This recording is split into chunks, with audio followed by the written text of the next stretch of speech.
इस वीडियो में आपको क्लास 12th फिजिक्स सब्जेक्ट का कंप्लीट सॉल्यूशन देखने को मिलेगा। यदि आपको और भी सब्जेक्ट की वीडियो देखनी है तो मेरे YouTube channel MS education TV के ऊपर जाके देख सकते हैं। यदि आपको PDF डाउनलोड करनी है तो नीचे वेबसाइट दी हुई है, इस वेबसाइट से आप डाउनलोड कर सकते हैं। Exam time 3 hours, maximum mark 70। नीचे यहाँ पे इंस्ट्रक्शन दिए हुए हैं, इनको आप पढ़ सकते हैं। हिंदी और इंग्लिश दोनों में प्रोवाइड करवाए गए हैं। इसमें बताया गया है कितने सेक्शन से कितने क्वेश्चन है और कौन सा क्वेश्चन कितने मार्क्स का है, वो कंप्लीट डिटेल यहाँ पे आपको देखने को मिलेगी। सबसे पहले देखिए सेक्शन ए, ऊपर हिंदी में दिया गया है, नीचे इंग्लिश में। फर्स्ट है an alpha particle approach a gold nucleus in Geiger's Marsden experiment with kinetic energy K it momentarily stop at a distance d from the nucleus and reverse its direction that d is proportional to। तो d किसके proportional हो गई आपको बताना है। तो ये formula आपको याद होना चाहिए। ये फॉर्मूला जो है यहाँ पे यूज़ किया जाएगा। अब यहाँ पे d का कंपेयर बताना है, तो k डायरेक्टली प्रोपोर्शनल है 1/d के, तो यहाँ पे d हो जाएगा डायरेक्टली प्रोपोर्शनल टू 1/k, या फिर आप कह सकते हैं इनवर्सली प्रोपोर्शनल टू k। तो ये ऑप्शन कौन से में होगा अपना first question, right answer option C. Question 2, ऊपर इंग्लिश में नीचे देख, ऊपर हिंदी में नीचे इंग्लिश में है। A circular coil of radius 10 centimetre is placed at a magnetic field such that the outward unit vector normal to the surface of the coil the magnetic flux linked with the coil is. Magnetic flux आपको निकालना है। इसमें क्या होगा, तो are आप यहाँ पे है 10 सेंटीमीटर, मीटर में कन्वर्ट करेंगे 0.1 मीटर। एरिया क्या होता है पाई आर स्क्वेयर, पाई आर की वैल्यू है 0.1, इसका स्क्वेयर करेंगे 0.01 पाई, ये आर की वैल्यू है। मैग्नेटिक फील्ड जो है यहाँ पे ऊपर दिया हुआ है, मैग्नेटिक फील्ड ऊपर है बी, तो इसका जो यूनिट नॉर्मल है ये भी दिया हुआ है 0.6 आइटा प्लस में 0.8 जे। तो डॉट प्रोडक्ट आपको निकालना है। यहाँ पे जो है डॉट प्रोडक्ट हम निकाल लेंगे बी और जो दूसरा है यूनिट वेक्टर एन। जब इनका प्रोडक्ट निकालेंगे 1 × 0.6 प्लस में 0.5 मल्टीप्लाई में 0.8, पहले दोनों की मल्टीप्लाई फिर दोनों को ऐड करना है, तो ये आएगा 1 MT। ये आ जाएगा अपने पास है डॉट प्रोडक्ट इनका। अब यहाँ पे आपको फ्लेक्स निकालना है। फ्लेक्स के लिए जो है बी ए की मल्टीप्लाई कर देंगे, यानी कि बी और जो ए है इन दोनों की क्या करेंगे मल्टीप्लाई। तो मैग्नेटिक फ्लेक्स बी मल्टीप्लाई ए, बी की वैल्यू है 1 मल्टीप्लाई में 10⁻³ और ए है यहाँ पे 0.01 पाई। सोल्व कर लेंगे, ये आएगा अपने पास 3.14 × 10⁻⁵ वेबर। अब इसको माइक्रो में कन्वर्ट करेंगे तो 31.4 माइक्रो वेबर। ये इसका जो है यहाँ पे फ्लेक्स का अपना फ्लेक्स रहेगा। तो इसमें जो सेकंड क्वेश्चन है इसका राइट आंसर अपना option C. Question 3, welders wear special goggles और mask having glass windows to protect their eyes from radiation produced by the welding spark. These radiations are, तो ये रेडिएशन कौन सी होंगी, ultraviolet radiation. Question 3 right answer option B, ultraviolet. जो इसमें B option ultraviolet radiation, ये ultraviolet rays बोल सकते हैं आप इसको। क्वेश्चन 4 पर हिंदी में है, नीचे इंग्लिश में है। Which of the following quantity या quantities remain same in primary and secondary coil of the ideal transformer, current, voltage, power, magnetic field. तो इसमें कौन कांस्टेंट रहता है, तो इसमें रहता है magnetic flux and power both. Question 5, in Young double slit experiment the intensity on the screen is I naught at a point where path difference in lambda, the intensity at the point where path difference in λ/4 is. तो कितना होगा ये आपको बताना है। तो इसमें यहाँ पे देखिए जो अपना जो राइट आंसर है फोर्थ का मैंने आपको बता दिया। तो देखिए इसमें फिफ्थ का आई, इसमें जो हो जाएगा यहाँ पे I is equal to I max cos square 5/2, यानी कि यहाँ पे अगर आप आइडिया लगाएंगे तो कोस की वैल्यू जो देगी यहाँ पे हो जाएगी π/4, क्योंकि फाई जो है ये है 2 पाई और ये इक्वल है आई, यानी कि इसके अकॉर्डिंग हम कह सकते हैं I is equal to I naught. तो पाथ डिफरेंस λ/4 है, phi is equal to 2 pi lambda multiply में λ/4 सोल्व करेंगे तो ये आएगा π/2। अब आई नोट, अब π/, यहाँ पे रख लेंगे इसकी जगह पे, तो π/2 नीचे 2 एक पहले से ही है तो π/4 हो जाएगा। π/4 कोस स्क्वायर π/4 की वैल्यू होती है 1/2। तो इसमें जो अपना राइट आंसर होगा क्वेश्चन 5 में ऑप्शन बी, I0/2, यानी कि आप इसको लिख सकते हैं I कोस स्क्वायर π/4। ठीक है, यानी कि I0 मल्टीप्लाई में 1/2, तो ये इसका हाफ हो जाएगा। Question 6, a photo sensitive surface has a work function of 2 electron volt. The maximum kinetic energy of electron injected from his surface by the radiation of wavelength 300 nanometre. तो इसमें question 6 में देखिए यहाँ पे work function is equal to 2 electron volt, wavelength है यहाँ पे 300 nanometre. तो फोटोन जो एनर्जी होगी ये हो जाएगी अपने पास 1240 डिवाइड में 300, ये आएगा 4.13 इलेक्ट्रॉन वोल्ट। मैक्सिमम जो काइनेटिक एनर्जी होती है उसमें से ई में से माइनस कर लेंगे किसको, वर्क फंक्शन को। तो यहाँ पे दोनों को जब माइनस करेंगे 4.13 में से 2 को माइनस करेंगे तो ये आएगा 2.13, जो कि इसमें देखिए 2.13 आपका कोई भी नहीं है लेकिन लगभग है ये 2.14 इलेक्ट्रॉन वोल्ट के। तो इसको बोल सकते हैं यहाँ पे क्वेश्चन 6 में अपना राइट आंसर है option D. Question 7, a plane wave is incident on a concave mirror of radius of curvature r, the reflected wave is spherical wave of radius। तो कितनी होगी ये आपको बतानी है। तो जो कनकेव मिरर होता है उसमें f is equal to r/2, तो r/2 होगा। तो इसमें ऑप्शन डी अपना ऑप्शन बी राइट होगा। क्वेश्चन 8 है, इन ए न्यूक्लियर रिएक्शन, ये न्यूक्लियर रिएक्शन दी गई है तो एक्स इसमें किसको रिप्रेजेंट करता है। तो यहाँ पे देखिए मास नंबर जो होगा बैलेंस के लिए 14 प्लस में 4 इज इक्वल टू 18, और आगे है 17 प्लस में 1, दोनों बराबर हो जाएंगे। एटॉमिक नंबर जो बैलेंस करेंगे तो 7 + 2 इज इक्वल टू 9, यानी कि 8 + 1। तो यहाँ से जो एक्स आएगा ये आएगा अपने पास ऑक्सीजन 17 और 8, एटॉमिक नंबर यहाँ पे 8 होगा और जो मास होगा एक तरीके से 17, मास नंबर 17। तो क्वेश्चन 8 राइट आंसर अपना option C. Question 9, a small object lies at the bottom of vessel filled with water, refractive index है इसका 4/3, up to a height h, when viewed from a point above the surface of water the object appears raised by n% of h, the value of n is, n की value आपको बतानी है। n की value क्या होगी, n की value यहाँ पे कितनी हो जाएगी, तरीके से शिफ्ट बताना है आपको, शिफ्ट क्या होगा। तो अपीरेंट जो डेप्थ है ये है h/μ, शिफ्ट होगा अपने पास है h - h/μ, दोनों में से कॉमन ले लेंगे h, अंदर बचेगा 1 - 1/μ। अब यहाँ पे वैल्यू पुट कर लेते हैं, म्यू की वैल्यू है 3/4, तो यहाँ पे शिफ्ट आएगा, shift is equal to h × 1 - 3/4 हो जाएगा। क्यों होगा, क्योंकि इसको उल्टा करेंगे। अब इसको सोल्व करेंगे, एलसीएम लेंगे तो ये आएगा h/4, यानी कि पहले h था अब h/4 हो गया, चौथा हिस्सा हो गया, यानी कि 100% था अब उसका चौथा हिस्सा कितना हो गया 25%। तो क्वेश्चन 9 में राइट आंसर अपना option C 25%। Question 10, what is the electric field inside a conductor, conductor के अंदर जो इलेक्ट्रिक फील्ड होती है वो होती है 0, इसका राइट आंसर होगा 0। Question 11, electrons drift with speed vd in the conductor with potential difference v across its end, if v is reduced to v/2 then what will the drift velocity, drift velocity क्या होगी। तो drift जो velocity है वो directly proportional है ई के, E is equal to v/L, तो v directly proportional हो जाएगा ड्रिफ्ट वेलोसिटी यानी कि v के, ड्रिफ्ट वेलोसिटी v के डायरेक्टली प्रोपोर्शनल है।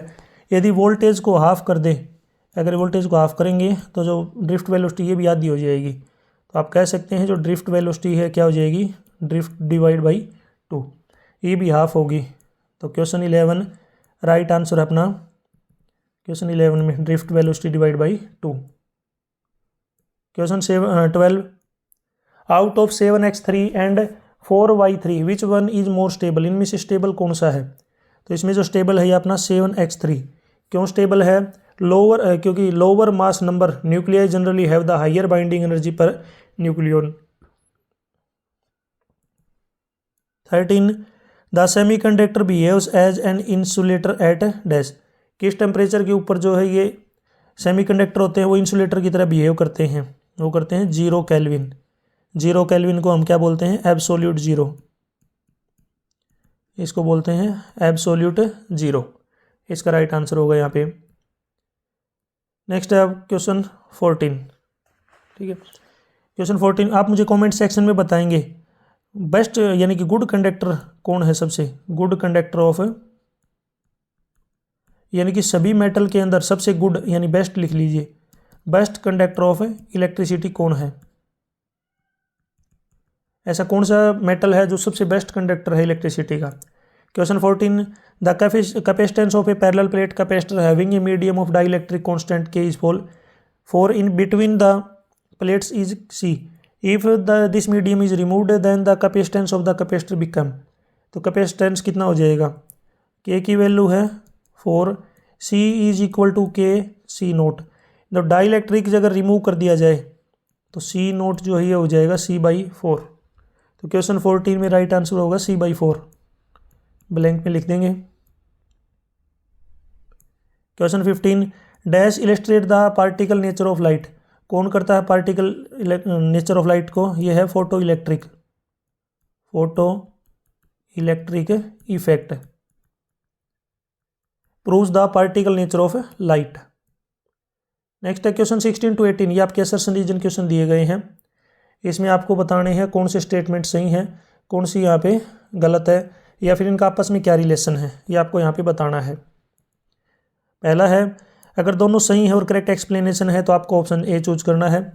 दोनों सही है लेकिन करेक्ट एक्सप्लेनेशन नहीं है तो बी। ए सही है लेकिन आर गलत है तो सी। ए गलत है लेकिन ए गलत है और आर भी गलत है तो डी।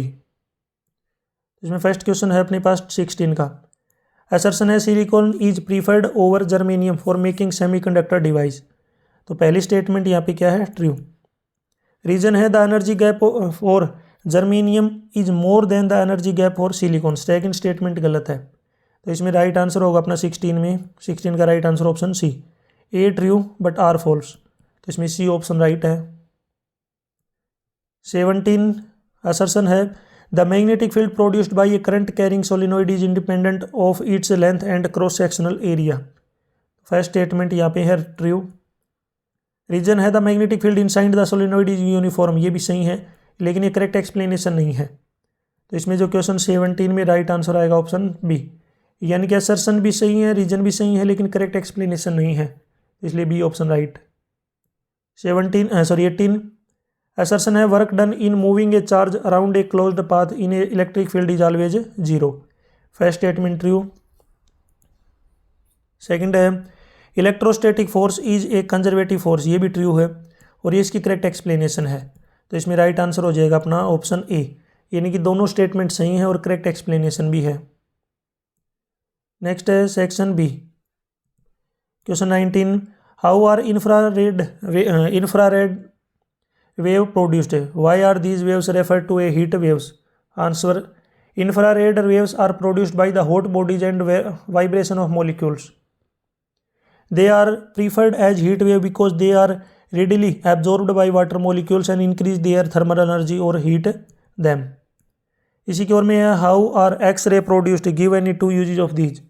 एक्स रे कैसे प्रोड्यूस होती है इसकी यूज बतानी है।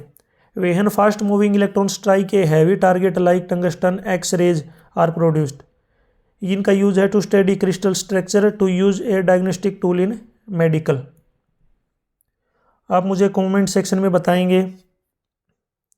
बताएंगे जो आपका माइक्रोवेव होता है, माइक्रोवेव को रहने दीजिए। यहाँ पे आप मुझे बताएंगे जो रिमोट होता है अपना टीवी का रिमोट, उसमें कौन सी वेव निकलती हैं? इसका आंसर आप मुझे कमेंट सेक्शन में ज़रूर बताएंगे। जो टीवी का रिमोट होता है जिसको टीवी चलाते हैं, आगे की तरफ एक छोटी सी लाइट होती है, उसमें से कौन सी रे निकलती है?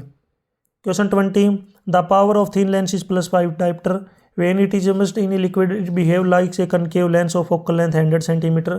Calculate the refractive index of the liquid, give refractive index of glass is 1.5। तो यहाँ पे यूज़ कर लेंगे सभी का। P is equal to +5D, G की वैल्यू है यहाँ पे 1.5 रिफ्लेक्टिव इंडेक्स, FE होएगा -100 सेंटीमीटर, यहाँ पे μL निकालना है। तो F of A is equal to 1/P यानी 1/5, सोल्व करेंगे 0.2 मीटर यानी कि 20 सेंटीमीटर। अब फॉर्मूला यूज़ कर लेंगे, 1/FA is equal to μg -1 into 1/R1 -1/R2। अब देखिए FA की जगह पे 20 आएगा, नीचे यहाँ पे UG जो है इसकी जगह पे आ जाएगा 1.5। आगे सारी वैल्यू पुट कर लेंगे, इसको सोल्व कर लेना। दो इक्वेशन बनेंगे इसमें, दो इक्वेशन बनने के बाद जब आप इसको सोल्व करेंगे तो अपने पास म्यू की वैल्यू आएगी 5/3 यानी कि 1.67। Question 21, what is meant by ionization energy, write the value of hydrogen atom. Ionization energy is the minimum energy required to remove an electron from an isolated atom of an element. The ionization of energy of hydrogen की हो जाएगी 13.6 electron volt. इसी के ओर में define the term mass defect, how is it related to stability of nucleus. Mass defect is the difference between the actual mass and nucleus and sum of the masses of its nucleon. Greater the mass defect, greater will be the binding energy and more stable will be the nucleus. 22, in a silicon diode the current increase from 10 milliampere to 20 milliampere when the voltage change from 0.6 volt to 0.7 volt. Calculate the dynamic resistance of the diode. तो dynamic जो resistance होगा मैं यहाँ पे आपको बता देता हूँ डायरेक्ट। डायनामिक जो रेजिस्टेंस है वो बराबर होता है change in voltage divide by change in current है। तो वोल्टेज में जितना चेंज है यानी कि 0.7 minus 0.6 divide change in current है। तो करंट जो है 20 मिली एम्पियर, इसको जब एम्पियर में कन्वर्ट करेंगे तो यह आएगा अपने पास 0.02 और 0.01। अब सोल्व करेंगे तो ऊपर 0.1 नीचे 0.01, ऊपर वोल्ट नीचे एम्पियर। सोल्व करेंगे 10 ओम इसका राइट आंसर है। Question 23, define the term magnetic susceptibility. Two magnetic material A and B have relative permeability, यहाँ पे दोनों की दी हुई है। Identify the magnetic material A and B. Answer, magnetic susceptibility is the property which determine how easily a specimen can be magnetized when placed in magnetic field. अब 0.96 है, यह आपका रहेगा डायमैग्नेटिक और 500 जो है यह ferromagnetic.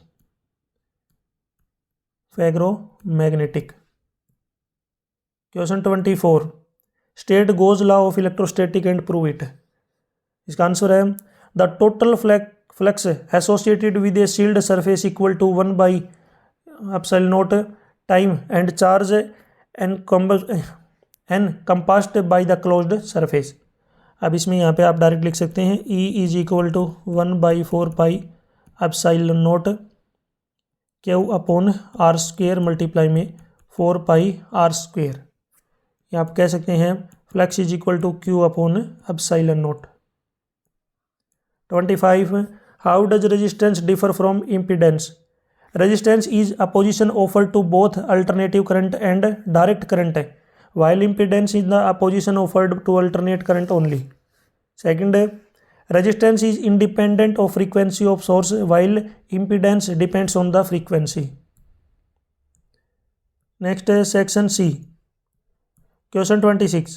With the help of circuit diagram, brief explain and working of full wave rectifier using PN diode or draw VI characteristic of PN junction diode. Explain how these characteristic make a diode suitable for rectification. तो इनका इससे आगे जो question है लगभग जो बड़े lengthy question है इनका सॉल्यूशन आपको मेरी वेबसाइट के ऊपर देखने को मिलेगा। मेरी जो वेबसाइट है वहाँ पे जाके आप देख सकते हैं। नेक्स्ट है 27, पहला पार्ट है an electron in a hydrogen atom jumps from second excited state to the first excited state. Name the spectral series in the spectrum of hydrogen atom to which the emitted radiation belongs। और इसमें second part है find the ratio of wavelength of the most energetic spectral line in the Balmer series to the Paschen series of hydrogen spectrum. तो ये आप निकाल लेना, इसका answer आएगा 4/9। रेशियो होता है lambda B upon lambda P. Next है question 28। Photoelectrons are emitted from a metal surface when illuminated with UV light of wavelength 330 nanometer. The minimum amount of energy required to emit the electrons from surface 3.5 into 10 raised to power minus 19 joule. Calculate करनी है energy of incident radiation and the kinetic energy of photo electron. तो formula use करेंगे। सबसे पहला देखिए, पहला part E is equal to H mu, यानी कि H is equal to C upon lambda. सभी वैल्यू रख लेंगे। 6.63 into 10 raise to power minus 34, 3 into 10 raise to power 8 divide by 330 into 10 raise to power minus 9। Solve करेंगे तो यह आएगा 6.027 into 10 raise to power minus 19 joule. ये रहेगा इसका आंसर। सेकंड है काइनेटिक एनर्जी बतानी है। Kinetic energy is equal to, तो माइनस कर देंगे E माइनस फ्लेक्स, ये हो जाएगा एच म्यू माइनस में। अब वैल्यू पुट करेंगे 6.02 into 10 raise to power 19 minus 3.5 into 10 raise to power minus 19। अब दोनों को सोल्व कर लेते हैं। माइनस 19 रहेगा दोनों की, यहाँ पे क्या रहेगा दोनों जगह माइनस 19। अब इसको थोड़ा सोल्व करेंगे तो यह आएगा 2.527 into 10 raise to power minus 19 joule. Question 29। Obtain an expression for the torque experienced by a electric dipole of dipole moment in uniform। तो इसका जो है यहाँ पे एक्सप्रेशन बनेगा F is equal to minus Q vector E।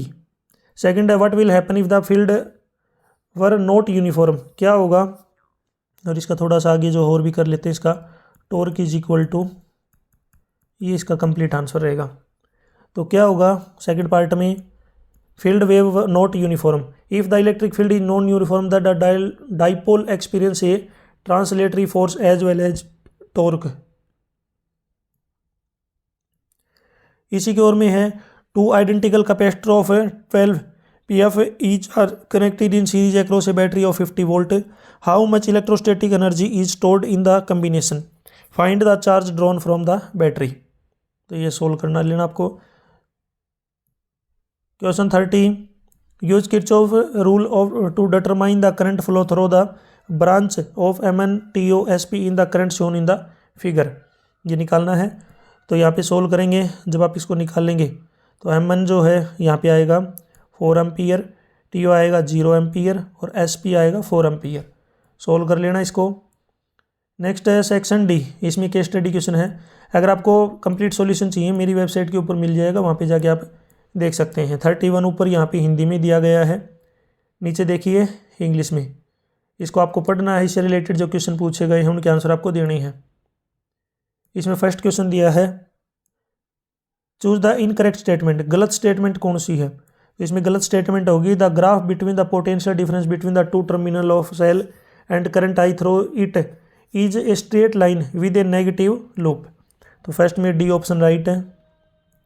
Second है two cell of EMF 2 volt and 6 volt and internal resistance 0.1 एंड 0.4 ohm respectively are connected in parallel, the equivalent EMF of the combination will be. Equivalent combination कितना होगा, ये हो जाएगा 2.8 volt.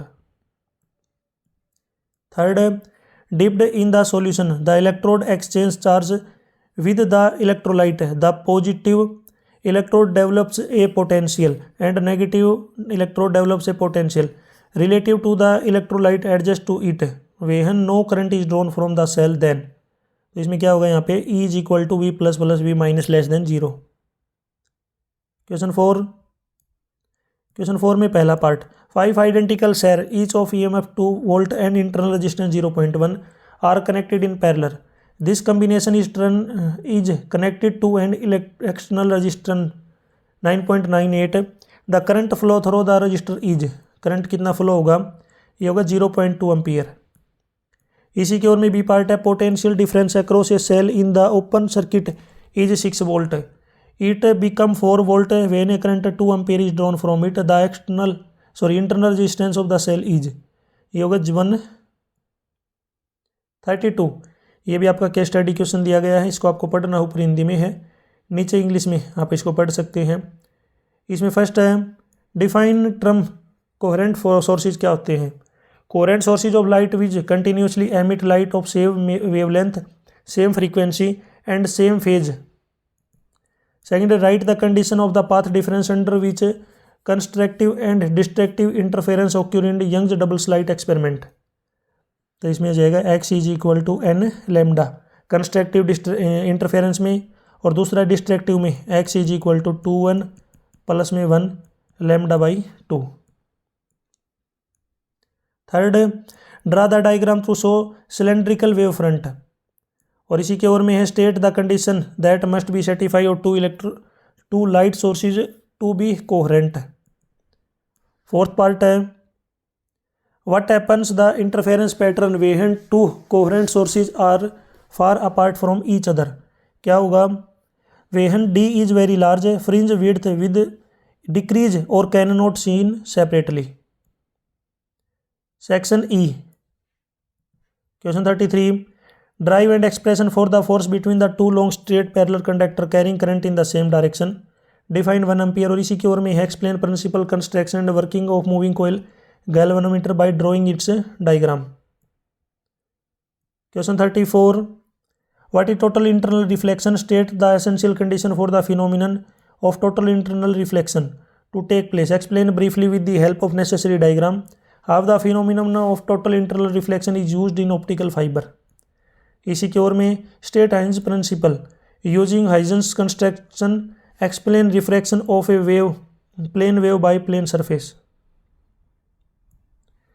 35, draw a phasor diagram when a pure capacitor is connected to alternating source and shown that there is a phase difference of 90 degree between the voltage and current.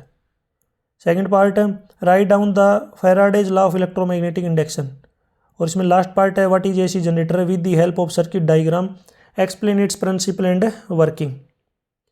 यहाँ तक video अपनी complete हो चुकी है। Video अच्छी लगी तो उसको लाइक करें, अपने दोस्तों के साथ ज़रूर शेयर करें। और भी वीडियो देखनी है तो मैं YouTube channel MS education TV के ऊपर जाके देख सकते हैं। आप मुझे कमेंट सेक्शन में बताएंगे रिफ्रैक्टिव इंडेक्स ऑफ डायमंड, जो डायमंड है इसका रिफ्रैक्टिव इंडेक्स कितना होता है, रिफ्रैक्टिव इंडेक्स यानी कि म्यू की वैल्यू। कमेंट सेक्शन में इसका आंसर ज़रूर दें, रिफ्रैक्टिव इंडेक्स ऑफ डायमंड। यदि आप मेरे से कॉन्टैक्ट करना चाहते हैं तो इसी वीडियो के डिस्क्रिप्शन में आपको सोशल मीडिया का लिंक मिल जाएगा, वहाँ से आप मेरे से कॉन्टैक्ट कर सकते हैं। थैंक